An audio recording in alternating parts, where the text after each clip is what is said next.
نحمده ونصلي على رسوله الكريم أما بعد أعوذ بالله من الشيطان الرجيم بسم الله الرحمن الرحيم رب اشرح لي صدري ويسر لي أمري واحلل عقدة من لساني يفقه قولي السلام عليكم ورحمة الله وبركاته সম্মানিত দর্শক শ্রোতা, আজকে কথা বলবো নামাজের গুরুত্ব এবং সালাত নামাজের সংজ্ঞা।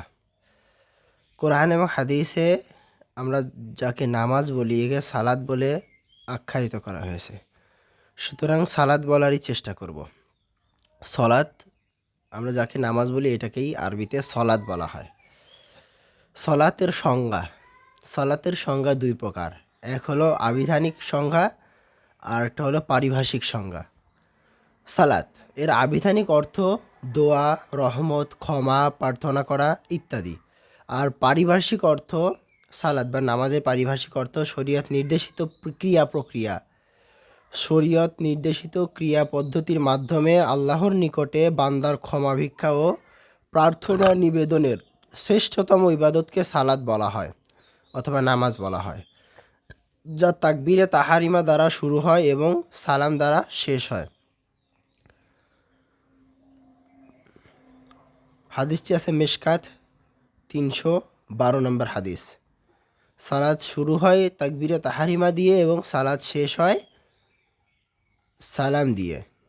এই হাদিসটি আছে সহি মিশকাত 312 নম্বর হাদিস। ইনশাল্লাহ যে কথাগুলো বলবো হাদিসের রেফারেন্স দিয়ে সহকারে বলার চেষ্টা করব। আল্লাহ তাআলা যতটুকু বলার তৌফিক দান করে। ওমা তৌফিক ইল্লা বিল্লাহ। আসুন দেখে নিই সালাতের গুরুত্ব বা নামাজের গুরুত্ব। নামাজের যে কত গুরুত্ব আর আমরা কীভাবে অবহেলাই ফেলাচ্ছি এটা দেখা দরকার। আসুন চেষ্টা করি একটু বলার।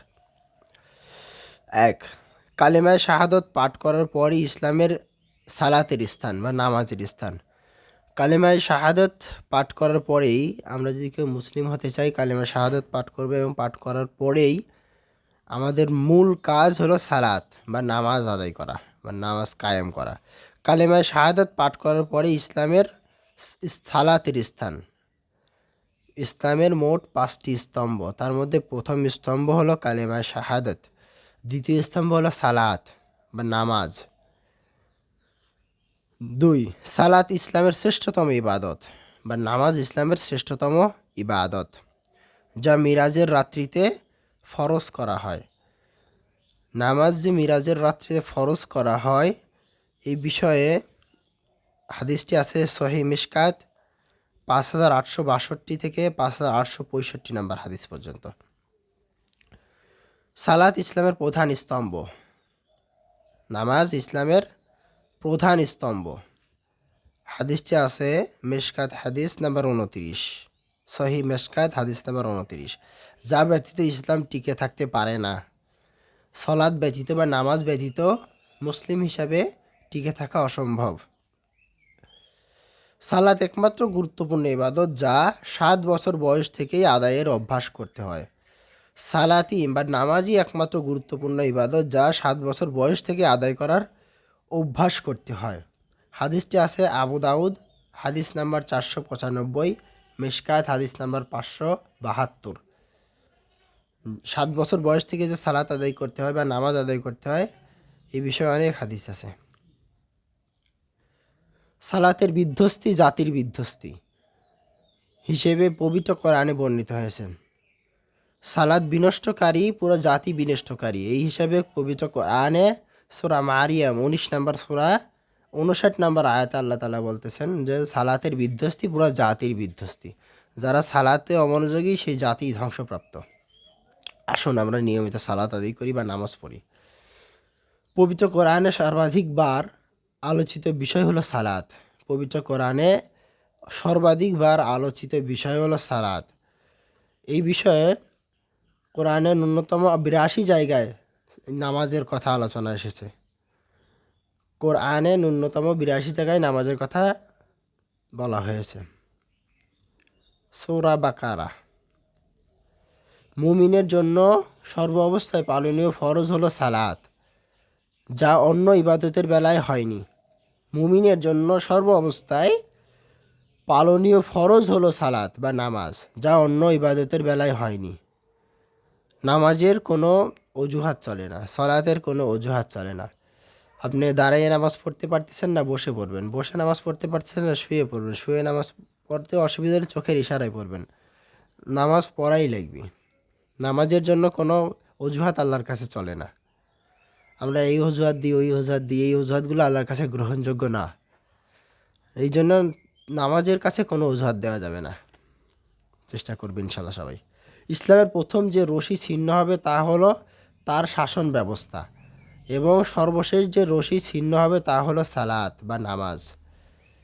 এই জন্য যে নামাজের যখন শৈথিলতা আসবে, কিয়ামতের লক্ষণ এটা। ইসলামের সর্বপ্রথম যে রশি ছিন্ন হবে তা হলো শাসন ব্যবস্থা। ইসলামী শাসন ব্যবস্থা থাকবে না, কিয়ামতের একটা লক্ষণ। এবং সর্বশেষ যে রশি ছিন্ন হবে সেটা হলো মানুষ নামাজে গাফিলতি করবে। আসুন এই জন্য আমরা নামাজ সম্পর্কে জানি এবং রাসূল সাল্লাল্লাহু আলাইহি সাল্লামের নিয়ম অনুযায়ী আমরা সালাত আদায় করি। দুনিয়া থেকে সালাত বিদায় নেবার পরেই কিয়ামত হবে। দুনিয়া থেকে সালাত বিদায় নেওয়ার পরেই কিয়ামত হবে। 10, কিয়ামতের দিন বান্দার সর্বপ্রথম হিসাব নেওয়া হবে তার সালাতের। কিয়ামতের দিন বান্দার সর্বপ্রথম হিসাব নেওয়া হবে তার নামাজের বা সালাতের। সালাতের হিসাব সঠিক হলে তার সমস্ত আমল সঠিক হবে, আর সালাতের হিসাব বেঠিক হলে তার সমস্ত আমল বরবাদ হবে। সালাতের হিসাব বা নামাজের হিসাব যদি আমি সঠিকভাবে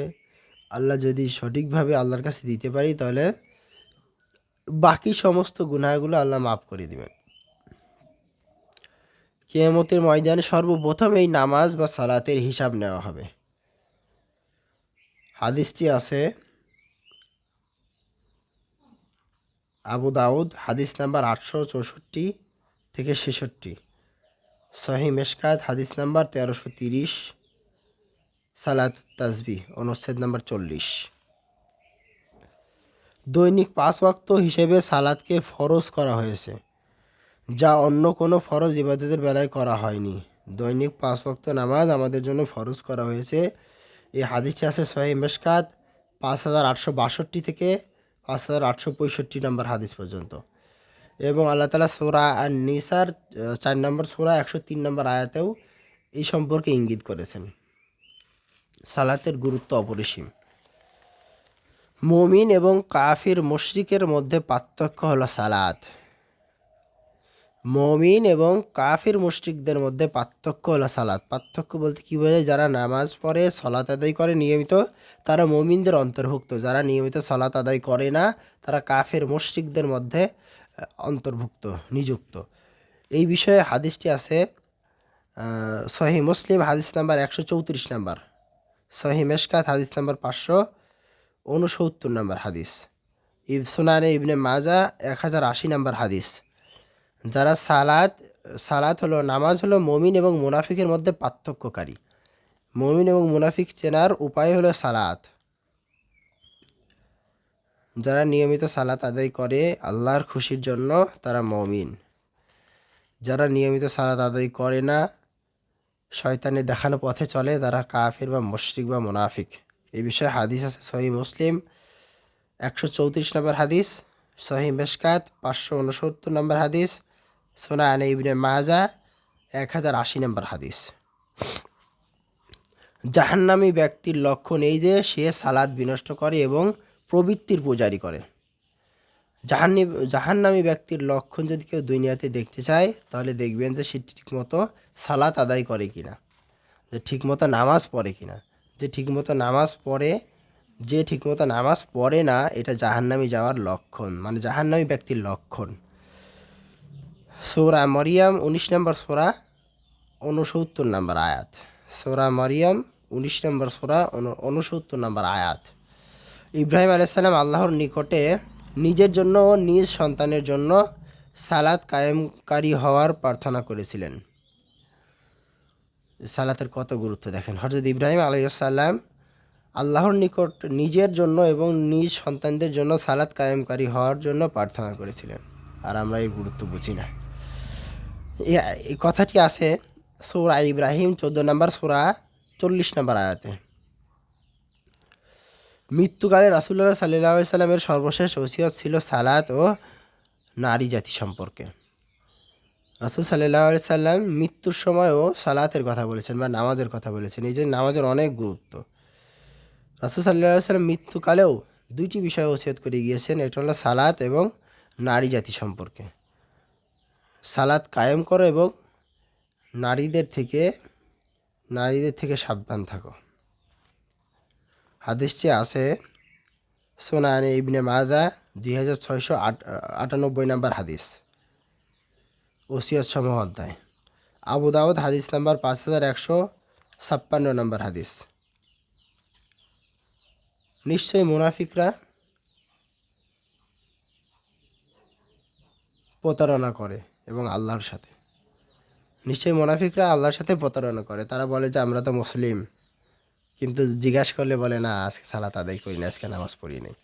তাহলে এরা মুনাফিকরা আল্লাহর সাথে ধোঁকা দেওয়ার চেষ্টা করে, আল্লাহকে ধোঁকা দেওয়ার চেষ্টা করে। আজকের মতো এখানেই শেষ করছি। ওয়া মা তৌফিক ইল্লা বিল্লাহ। সুবহানাকা আল্লাহুম্মা ওয়া বিহামদিকা আশহাদু আল্লা ইলাহা ইল্লা আনতা আস্তাগফিরুকা ওয়া আতুবু ইলাইক। আসসালামু আলাইকুম ওয়া রাহমাতুল্লাহি ওয়া বারাকাতুহু।